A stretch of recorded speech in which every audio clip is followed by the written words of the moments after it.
Hello, everybody, and welcome back to another edition of LA Rams Central. Had a few interesting things that I'm going to talk about today. A little bit of a FYI, I'm going to have another show that will air next week, probably on Wednesday. It's going to be an additional issue or episode prior to the draft to get all of the free agent moves and all of the teams done going into that. That's done deliberately, so we'll get that taken care of. And then the next show won't air until the following Saturday to kind of let a lot of the draft talk die down before I give my input, just to kind of see what I agree with, what I don't agree with, and also to get the complete draft because I don't want to do a show on Saturday while the draft is still going on.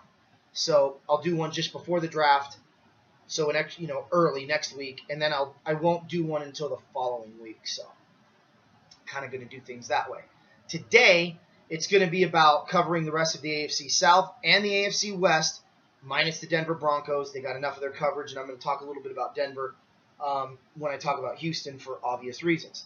And then from there, we'll go ahead and talk about Goff or Wentz as that talk continues, and will continue until Thursday when the Rams finally pull the trigger and make the decision. A couple things I'm not liking that I'm hearing that I'm going to give my input on. The other thing that I want to talk about is the Washington Redskins because they have made a big splash, and I think they might have just put themselves as a guaranteed 2016 NFC Eastern Division champion. I don't think anyone's going to be close. I know New York did a lot of moves this offseason, but they made a lot of moves on guys they were reaching for. No player did they reach for more than Janoris Jenkins, and I think the guy Washington just signed makes Janoris Jenkins look like a nickelback or dimeback at best on some football teams. So, I'm going to talk about that. And then, of course, we'll wrap it up. So, this is the 12th episode of LA Rams Central. I hope you guys enjoy. All right. So, first and foremost, let me just talk about what has been going on around in the news. Goff or Wentz? Wentz or Goff seems to be the back and forth people are having. I don't mind the back and forth. I think it's healthy, and I think everyone's entitled to their decision. What I don't like is what I'm hearing. What I'm hearing now is people are basically trying to do what they always do. It always happens around this time of year. They try to ruin one guy's career and prop up another guy's career before they even take a snap. And that's what they're doing with Carson Wentz. I don't like it. It's preposterous. I agree with Bucky Brooks. I think both these guys are going to be hits. And I don't think you have a wrong choice if you're the Rams. And that's why people keep asking me, who am I picking? Who do I think? Who do I think? It's difficult for me to say. I'm going to make a decision today. I'm not going to make a decision today. I'm going to continue to talk it up. And ultimately, I'll make my decision Wednesday when I air the show before the Thursday draft, because I do think it's important that I give my input. But I want to give these guys another week of respect because they both are two of the better quarterbacks coming out since Phillip Rivers and Eli Manning. I don't think this is an a Peyton Manning, Ryan Leaf scenario. This is a Phillip Rivers, Eli Manning scenario. Both these quarterbacks are good. They're going to be great. And it's a matter of what do you put around them? Can you put them in position to win a championship? I don't think there's a bad decision. There's a lot of people that have given their input and who they think the Rams are going to go to. I don't know. So once again, I'm going to give some more input on both. Now, before I say this, there were guys that were talking about Wentz. And I don't know if the Ram fans or not. They were on YouTube, and they were talking about why Wentz is garbage and this is ridiculous. He only had a 62% completion percentage. He went down from 70 to 62, blah, blah, blah, blah. Let me tell you why he went down from 70 to 62. Yes, his incompletions increased dramatically. The reason his incompletions increased dramatically is because North Dakota State had such a dominant football team that they knew 3rd and 10 was as good as 3rd and 3 for them. So what they were trying to do was score a lot of points. And they were going down the field with bombs on a daily basis. And he would overthrow his receivers, or his receivers would drop him. And when you combine it, his completion percentage drops. But I remind people that 61.3 and 62.3 is not a big difference. And these guys are acting like Carson Wentz is the biggest load of garbage because he only had a 61.3% completion percentage. Dude, Jared Goff had a 62.3. You're talking a 0.1% better than him. I don't care about how many yards he throws for. Offensive systems are different. Joe Montana is the greatest quarterback that ever lived. His underwear is better than Peyton Manning. Statistically, Peyton Manning's the greatest of all time. Is anybody in this room going to draft Peyton Manning over Joe Montana with the number 1 overall pick in the all-time NFL draft if you're sitting at number 1? I really doubt it. If you do, then you're about as stupid as some of the dumbest franchises in NFL. You're as dumb. You're as absolutely dumb as Matt Millen, the dumbest general manager to ever disgrace an office. The only general manager in NFL history to orchestrate an 0-16 team. You're that dumb. I'm saying you're that dumb. If I'm in an all-time draft, it's Joe Montana, and then there's about 97 other guys. And then there's about 45 defensive players, and then there's maybe Eli Manning if I need a quarterback at that point. Just is. So, statistically, yes, Jared Goff was better. But to sit there and act like because he's statistically better, he's a better quarterback is ridiculous. They're on par with one another. So I'm going to give 3 things that I really like about Wentz because he's been under attack lately, okay? I talked about him a lot when we did our draft predictions. If you remember, I said the Rams were going to draft him. And then I didn't think he was going to be there, and we changed our tone a little bit. I like Jared Goff a lot, but this is what I like about Wentz. Notice none of it has to do with retarded crap like, well, he's got the physique of a quarterback. What does that even mean? What does that even mean? Doug Flutie was a great quarterback. No one gave him a shot because he didn't fit the bill. The dude was phenomenal. How many times did he lead the Chargers to victory, the Bills to victory, the Patriots to victory, the Bears to victory for that matter? What the hell are the Rams thinking not bringing him in? We took Dieter Brock over Doug Flutie? How good could we have been in 86? How good could that team have been in 88? When Doug Flutie had his career year in New England, how good could the Rams have been? Remind everybody the Niners were 10-6 that year. I guarantee you under Doug Flutie we're 12-4, 13-3, and we're the home team throughout the playoffs, not the Bears. But I digress. Can't live in the past. For those of you that didn't know, yes, Doug Flutie used to be a Ram. Then they traded him to the Bears because they were stupid. Carson Wentz has won championships. You understand that Carson Wentz played in 23 games and won 2 national championships. 2. He knows what big games are like, and he knows how to perform in them, and he knows how to bounce back in them. That is a trait you do not have. He's a lot like Peyton Manning in the sense that he puts time in the classroom. He's not going to care about the big city life in LA. He's not going to go chasing the tail that's running around outside. He's not going to go and hit the clubs. He's not going to go and get distracted by all the noise. He's going to sit in his room, and he is going to study the hell out of the next opponent that he is going to dissect from top to bottom. And by the time he's in year 3 and we're going into the new stadium, he's going to be the elite quarterback in the National Football League if he's a Ram.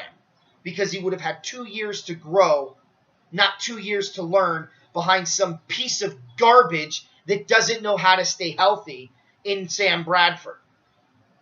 Carson Wentz is going to literally learn nothing in Philadelphia. When he takes the field his 3rd year in the pros, it's going to be his rookie year because he had 2 years of garbage behind him. Big difference. That's number 1. Number 2. What's number 3? Number 3 for me is the deep ball accuracy. I have not seen a quarterback this accurate on the deep ball since Kurt Warner. I love him. I love the fact that he can throw the deep ball.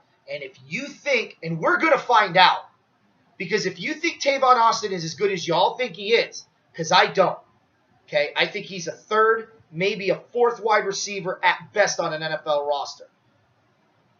Wasn't a fan of the pickup. But if he's as good as everyone says, and I've been wrong before, okay, I was dead wrong on Jonathan Quinn. I thought that was the dumbest move the Rams could have made. There were so many other options out there for him. They had other issues they needed to address, and they went and got this guy from North Carolina who had rape charges on him. I thought it was the stupidest move they could have made. Dude, I was wrong. He's one of the most dominant defensive players in football, and he's been nothing but a class act off the field. I can admit when I am wrong. And you guys out there about Wentz, you're wrong. And I know ultimately time will tell, but you're wrong. He can throw the deep ball. And if Tavon Austin is as good as you all say, he can't overthrow him. So how many more touchdowns and how many more yards should Tavon Austin be getting? Because they're going to put 8 in the box to stop Todd Gurley. And they're going to put 8 in the box to put pressure on Carson Wentz. And if he drops back and launches a bomb, because if Tavon can beat one-on-one, which I don't believe he can, he hasn't proven he can beat one-on-one coverage his entire career, even in West Virginia. Sorry, guys, it's true. In West Virginia, he was an inside guy. Do slots get open and get the yak? That's why everybody fell in love with him. But when they asked him to burn somebody deep on a vert in college, he was 50-50. And he's been 30-70 in the National Football League. But let's say that y'all are right and I'm wrong. He's going to outrun everybody, right? Touchdown in stride, Rams win. So you want that deep ball accuracy because that's what Wentz brings to the table. I like Carson a lot. And if the Rams sign him, I'm going to do a jig. If they decide to go this other direction. So now I'm going to give you 3 things I like about Jared Goff. If they go with Jared Goff with the number one pick, I'm going to be like, again, because I'm going to be ecstatic, because I don't think either of these guys are a miss. Ultimately, I'm leaning one way, but I need more information before I'm going to make a decision. Because right now everybody thinks it's time to make a decision as an analyst, and I don't believe it is. Because I think both these guys are every bit as good as people think they are. Or used to think they were. What I like about Jared is I like his accuracy. I like the fact that he is from the state of California, so he knows how California works. I don't think that's a tremendous disadvantage for Carson Wentz, but it is nice to have. Coupled with that, his demeanor and how he's carried himself. He's very low-key. He's very reserved, which you noticed I liked about Carson Wentz as well. I don't see him as a guy that's going to hit the books as hard, but I do see him as a guy that's going to hit his craft real hard. He may start learning game film in year 2 and 3, but I don't think he's going to start learning game film right from the start like Carson does. He's a quick study, and I think he's going to pick up on that, but teams will figure him out late in the year, and we're fortunate that our back end of our schedule is pretty weak because I think it's going to be more difficult for him at the end of the season than it would be for a Carson Wentz. But the fact that he has this water off the buffalo's back mentality, which I don't know about Wentz, it's important. You need to have that as a quarterback, and that's a great skill to have, and I like that about him. The other thing I like about Jared Goff, more than anything, is the fact that he has a chip on his shoulder. I've seen enough interviews now. He is genuinely pissed off that everyone's talking about Wentz and him. He was the guy going in, and because of the combine and because of the interview process, Goff dropped. For a period, he was the third quarterback. They were saying Wentz, Lynch, and Goff. And then he jumped right back ahead of Lynch really quickly. But he's always kind of been stuck at this number 2. And I like a quarterback with a chip on his shoulder, especially a Cal quarterback with a chip on his shoulder, because we know what Aaron Rodgers can do. I don't know who's better. They're both great.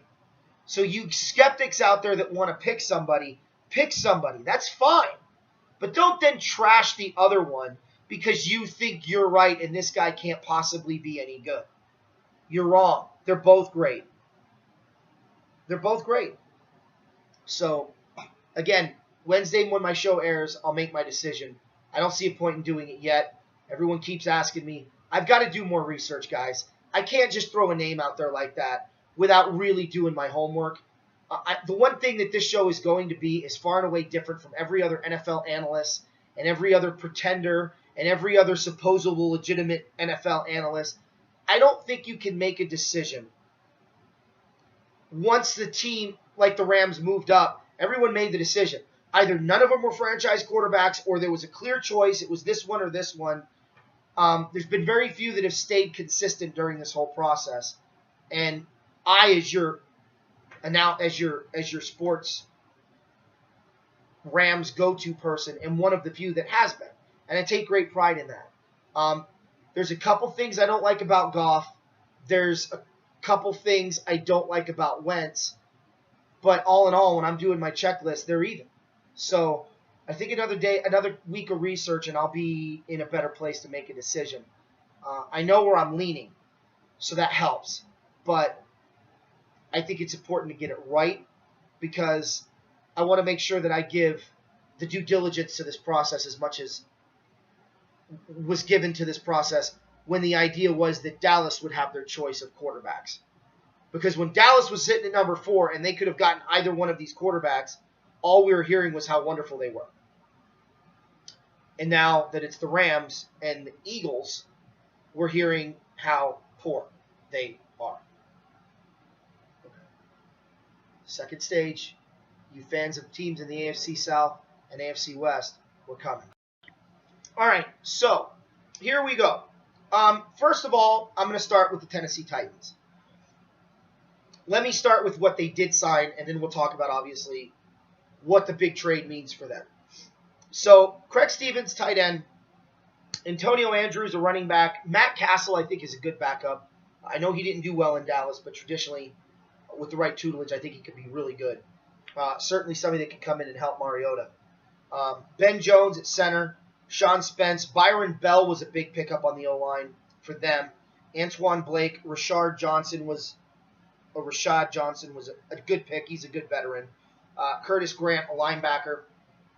I think those are free agent moves that are mainly designed to build depth on their roster because I think what they're going to do with essentially the trade that they made with the Rams is going to allow them to build for the starters through the draft.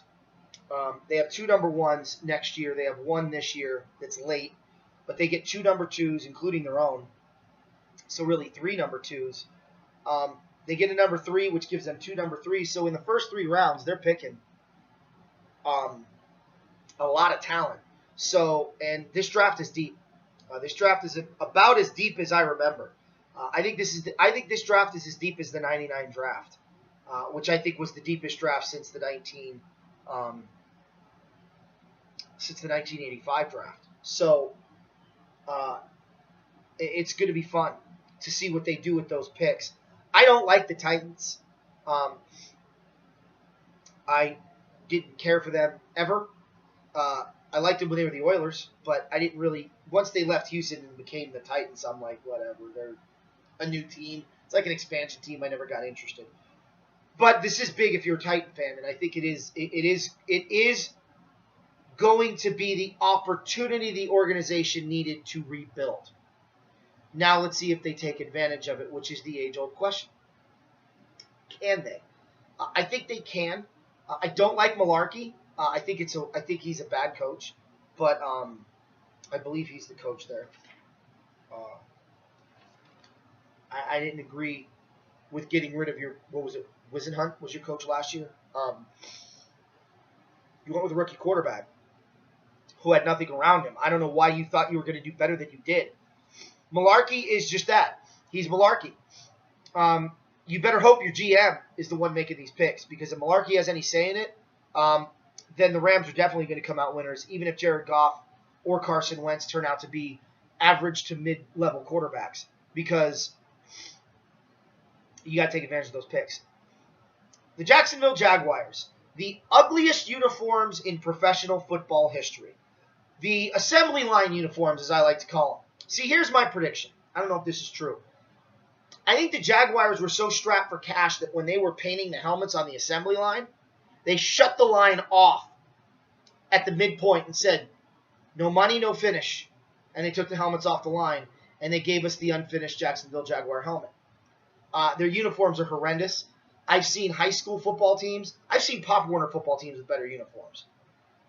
I don't know what's going on in Jacksonville. Go back to your original unis, especially the ones you had in the 90s. They were cool. This is vomit, regurgitated, swallowed, and re-vomited. That's what your uniform is. You should be ashamed of yourself. You should be ashamed of yourself. That's not professional. That's the opposite of professional. But man, have they made a splash. Josh Johnson, DB. Ryan Davis they got him to replace Chris Clemens, who they released. I don't know who's better. I think they're about even. Avery Jones, Nick Jacobs, tight end, D tackle, respectively. Mercedes Lewis, they re-signed him. He's a big player. Brad Nortman, their punter. Malik Jackson, everyone's excited. Oh, Malik Jackson left Denver, and he's going to be great. Well, he better be. Because the one position over the last 7 years that when it's gotten a big payout and went to another team that has busted every single time in 7 years is D tackle. Can anybody out there right now, and if you can, comments, can anybody think of a defensive lineman that was in the last 7 years that got the big payout, left the team they were with, went to the new team, and did well? I know what you're thinking, Andre Ware. Okay, so let's focus at D tackle. I don't know. The one that comes to my mind is the guy that was in Tennessee and went to Washington. I forget his name now. Hainsworth. Dude was a joke. Norfolk didn't get a big payout. He didn't. So I'm talking big payout like Jacksonville did to get Malik from Denver. I don't recall it ever panning out in the last 7 years. Maybe it's due to be broken. Chris Ivory was a big pickup. I had Chris Ivory on my fantasy team. And everyone laughed at me when I got him, but week in and week out, he got me 10 points.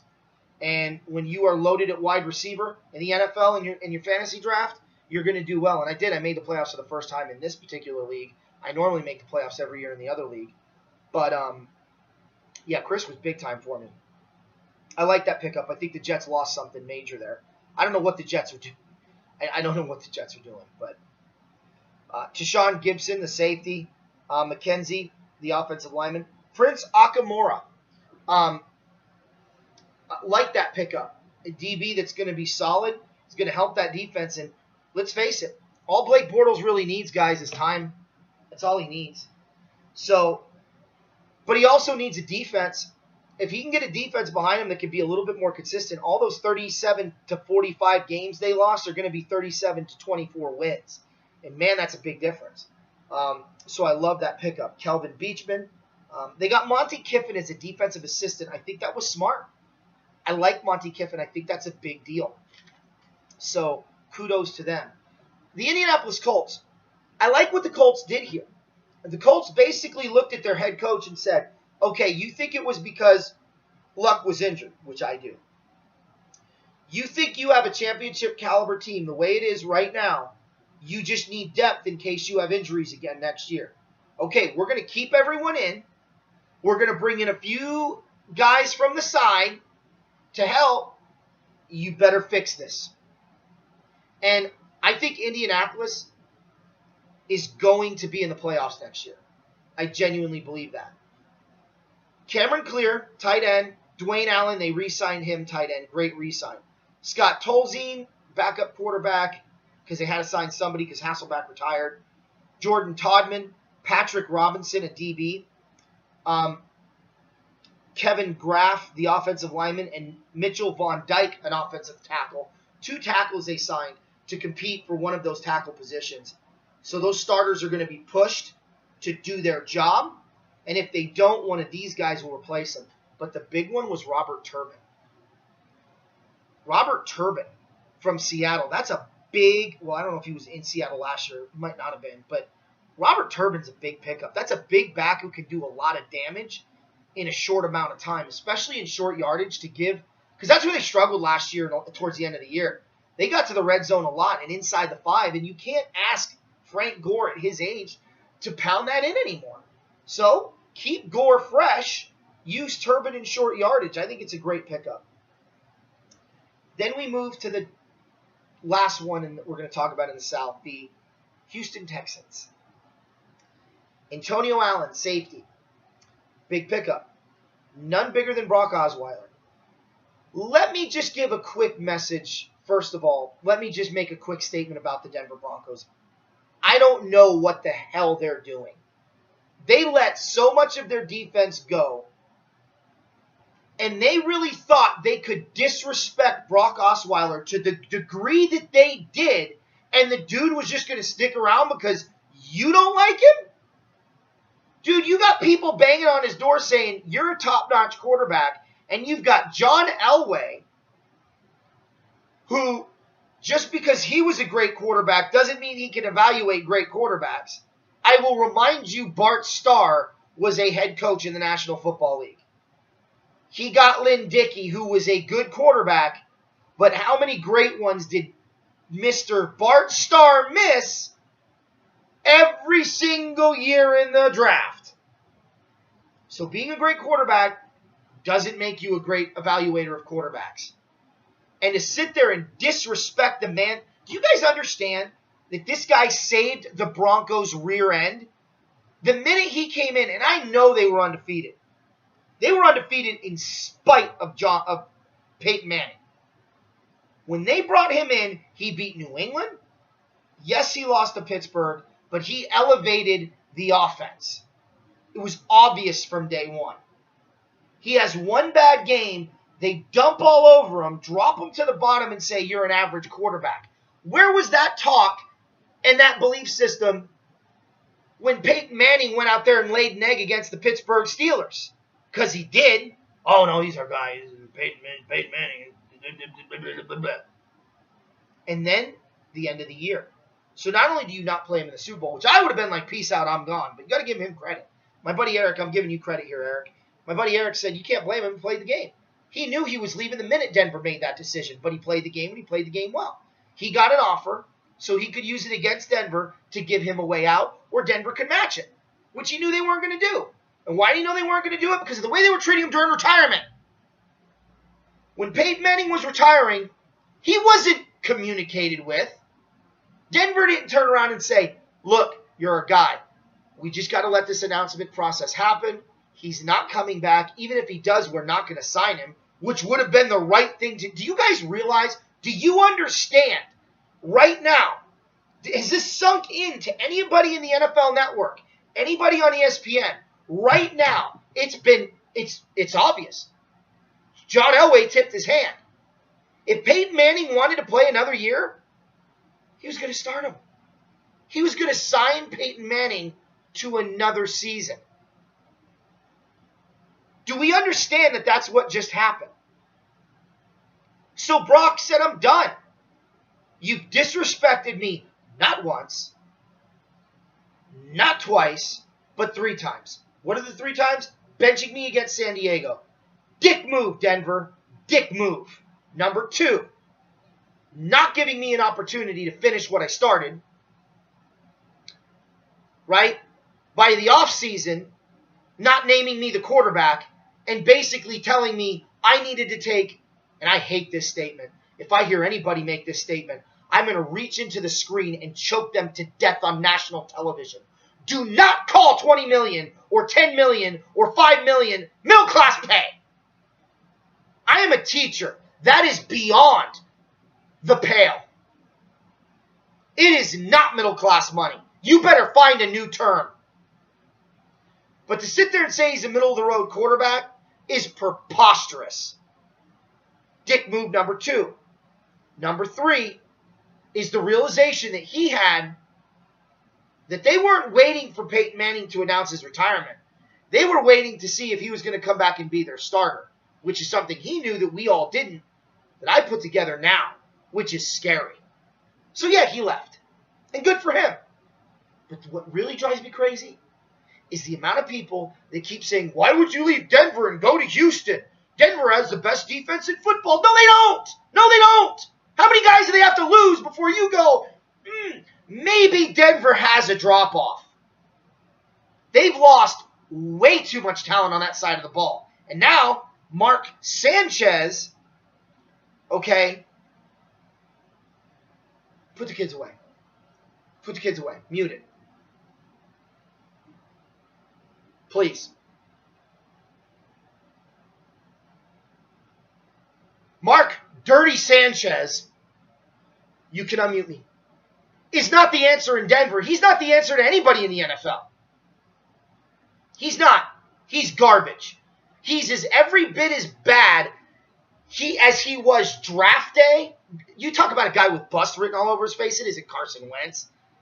It was Mark Sanchez. I watched that guy play at USC and I went, my goodness, is he benefiting from talent around him. That dude couldn't make a throw to save his life. I don't want to hear that garbage. So if he's your answer, Denver's done. And it's not like he left Denver to go to I don't even know. Give me a team, somebody out there. What? Detroit? San Francisco? He didn't go there. He left and went to Houston. The best defensive player in the world. Where's number 99 in that stadium? That defense, if Jadeveon Clowney can ever get healthy, is going to be sick. And with what they picked up this offseason, Houston's going to make a run for the Super Bowl, folks. I'm telling you right now. They're in position. Whether they will or not, it's going to depend. It's a lot of pressure on a guy starting in the postseason for the first time because he should have already had that experience in his hip pocket. Thank you, Denver, for screwing him out of that opportunity. But he doesn't, and that's a tall order. But we know he can beat New England. We know he can beat New England. And you don't think that's why Houston went after him? You don't think that's why everybody in football thought he was worth the dollars they were willing to pay him? Because he could beat New England. Oh, I know what you're saying. He only did it once. Relax yourself. He only did it once. Yeah, you're right. He only did it once. Wouldn't it have been nice to see him do it twice? To prove me right or to prove me wrong? But instead, we got noodle-armed quarterback Peyton Manning faking his way through the conference championship game, being propped up and carried to yet another Super Bowl by the guys around him, never elevating his game or his team's game, and getting the luck of God because Gostowski misses an extra point. It's the only reason Denver went. And the Super Bowl, Peyton Manning tried to give it away. The Denver defense didn't allow him to do it. You can tell I love Peyton Manning. So good for Houston. I think they made the best offseason move of the year. Until now, which I'm going to talk to in the third segment. So let's get to the AFC West. Denver. Go to ESPN. Go to Network. They talk about them all the time. Enjoy. Go. I'm not talking about them. San Diego. Tons of re-signs. None bigger than Antonio Gates. Great tight end. Going to retire a Charger. Going to retire a San Diego Charger. Good for him. Casey Hayward, defensive back, is decent. Not great. Chris Harrison, offensive lineman. It's a good thing they didn't go to LA. They didn't make any moves to make them even remotely good. They didn't make any moves. You got Phillip Rivers, who's winding down the end of his career. He's got no one to hand the ball off to. He's got no defense to stop anybody that he's going up against. And he's barely got receivers that can catch the ball. And oh, by the way, he has an offensive line that can't block anybody. So, with the 2017 pick, the San Diego Chargers are now on the clock. I don't see them doing anything next year. I don't. 4-12, 3-13. 5-11 at best. Yeah, it's a good thing you didn't go to LA. You would have been an embarrassment. Stay in San Diego. And don't submarine. You better, Charger fans, we don't want them. And maybe you can motivate them back into being good again and relevant. But it's your franchise, not ours, and we don't want them. Kansas City, mostly re-signs in silence. I don't think that's a bad move. You lose a couple players from your coaching staff, a couple people from your coaching staff, but you were a good team last year. You were a stone's throw away from being in that game against Denver or New England, and good for you. It's a good football team. They're young. They'll get better. But the Raiders, holy crap, the Raiders. Listen, guys, no one's ever won a Super Bowl in the offseason. And there's no guarantee that these are going to pan out. But George Atkinson III, I want to mention him because that's pretty cool. He signed with the Raiders. Marquette King, a punter. Sean Smith, a DB, who's really good. Donald Bates, a linebacker, who's good. They re-signed Donald Penn, one of their linemen. Alden Smith, a linebacker. Reggie Nelson, a safety that's really big. But obviously, guys, what I want to talk about is Bruce Irvin, the linebacker from Seattle, and Kalike, the offensive lineman that they signed this offseason.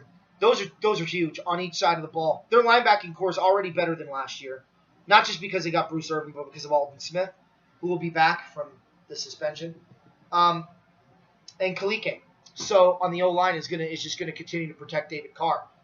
The Raiders should win the division if Kansas City doesn't, and both of those teams should make the playoffs. So essentially, if I'm looking at it right now, and this is going to be subject to change when I do my predictions, but if I look at it right now, New England, Cincinnati, or Baltimore, I don't know who yet, Houston, Indy, Kansas City, Oakland. Those are your playoff teams in 2016 right now as things are. I don't necessarily know if that's going to be the case, but right now, based on free agent moves, which again, no one's ever been in the playoffs with free agency, but they made the moves that have solidified a lot of their holes, and I think they're going to be good. And with Indy, I really do just think it was a matter of their quarterback being injured. We'll see what he does with an offseason and being healthy. We'll see. But that's your AFC West. So we will come back and we will wrap it up with the Redskins because they, in my opinion, made the best defensive sign. They've signed the best free agent on the market in some time. And we're going to talk about that for a little bit, and then we'll end the show. So I had said way back when free agency started, if Carolina didn't franchise tag Josh Norman, that he was number one on my list for the Rams to get because he would instantly make their secondary better and completely make them unstoppable defensively, considering what they have on the front end. It's a lost opportunity, but he just made the Washington Redskins not just the hands-on favorite to win the NFC East, but the hands-on favorite to be a 1 or a 2 seed in the playoffs this year. The dude is... I haven't seen a corner as talented as him, and as much as I hate to admit this, I'm going to admit it right now. I haven't seen a corner as talented as him since Deion Sanders. His ability to shut down half of the field, to get in the heads of some of the best receivers or some of the best offensive schemes in football. I know he played in Carolina, and there's not a lot of talent in in Tampa Bay, but there was a lot of talent in Atlanta, and there was a lot of talent in New Orleans. And let's be honest, that talent in New Orleans over the last 2 years, and we've seen his growth, is every bit as good as the talent that's been in New York. Now, granted, there's no Odell Beckham Jr. in New Orleans, but there is in Atlanta. Because Julio Jones is an athlete. And when Julio Jones is playing at his top level, he's every bit as good as Odell Beckham.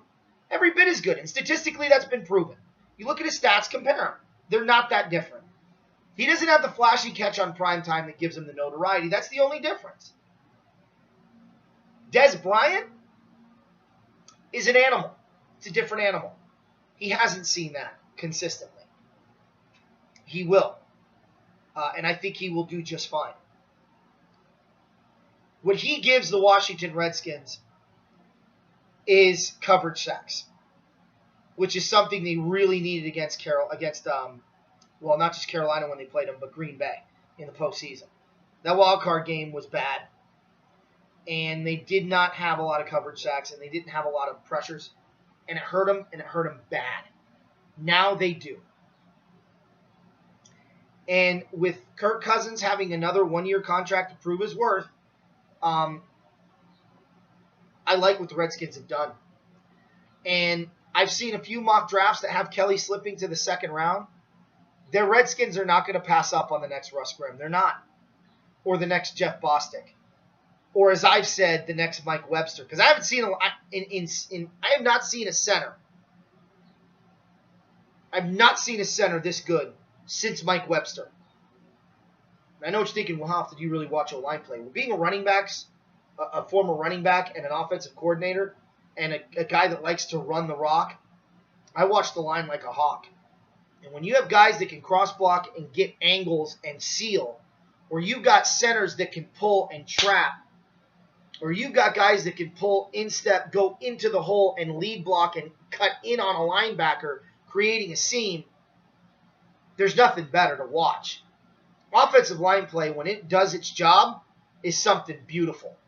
And the running backs notice it. Trust me, when you get the ball and you just have to run through lanes, it's incredible. So I want to give a lot of props and kudos here to the Redskins because they signed the best defensive player in football. Now I want to tell the Ram fans what the Rams did do. Sources say that the Rams contacted Josh Norman. And they told him, straight up, we want to sign you. We only have X amount of dollars to do so. Go to Washington, do your interview. If it doesn't work, give us till the 13th when we can make a play for you, if you're interested in coming here. And they were very forthright. If you get better money in Washington than what we can offer, take it because we can't match it. So kudos to the Rams organization for yet again doing the right thing. I've been hard on this organization, and rightfully so, especially Les Snead. I had some rants on him. I said they should trade for the number 1 pick. They did. I still think they should have been more active in free agency. They weren't. Okay, you have $12 million now in the cap that's going unspent. You're not going to need that on rookies. So what are you going to spend it on? You're going to carry it over into next year? Okay. Gives you a bigger pool to work with for next offseason. But you missed out on some talent you could have gotten early on. And you certainly didn't need to spend that money on some of the guys you did sign when you could have gotten him. Dante Whitner's still out there. And that's why I think the Rams didn't pull the trigger on Norman. Because I think they know they can't sign Whitner and him. And I think they're going to go with Whitner. I genuinely think we'll find out either by the draft, by my draft preview show on Wednesday, or certainly by the next show that I do, we're going to find out that Dante Whitner signed with the Rams. I would be shocked if he's still a free agent. If he did sign with the Rams, hopefully he signed somewhere because he's awesome. But I think that's what went on. So I just want people to know the Rams did do their due diligence on that move. They just decided it wasn't financially possible for them to make that move, I think. And that's what the sources out there are saying that I've seen on the internet and different messages. So wraps up the 12th episode of LA Rams Central. So Wednesday of next week, guys. Hope you enjoy it. We're looking forward to it. And have a great and wonderful weekend. And we'll see you next week. Getting closer to draft day. Can't wait. Who's it going to be? Wentz or Goff?